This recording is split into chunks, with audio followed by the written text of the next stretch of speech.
caseta de Tehuacán. Ha sido un viajecito un poco largo. Ya llevamos unas cuantas horas desde que salimos.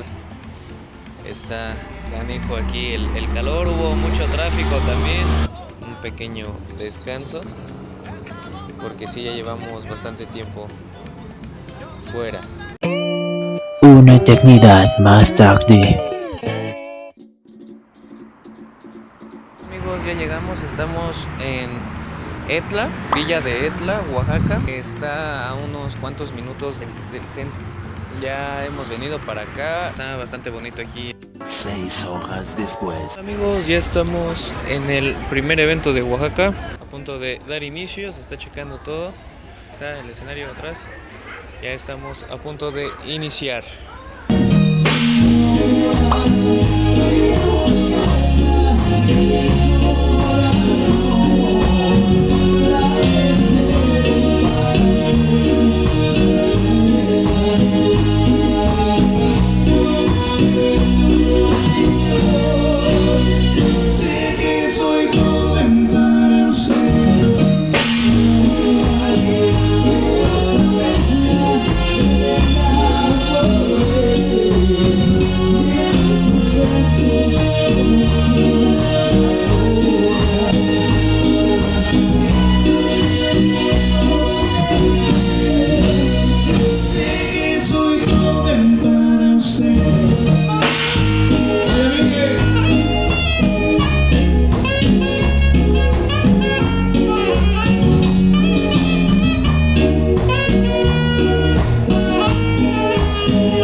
Horas después. Les digo, son las 2:30 de la mañana.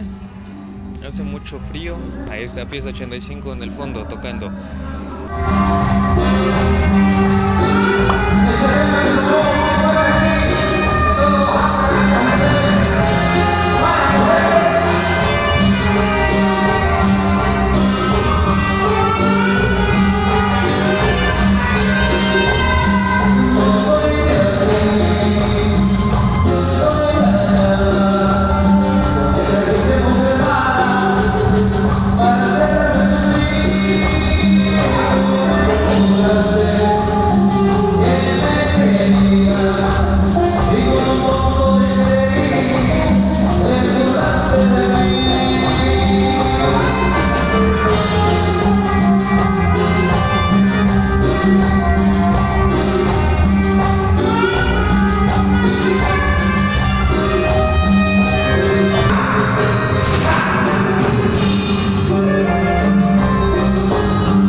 Gran Cañón. ¿Podrán Woody y Tiro al Blanco cruzar a salvo? ¿Llegarán con Jesse y oloroso Pitatiempo? No te pierdas el emocionante final, el gran triunfo de Woody. ¡Genial, genial! ¡El que sigue!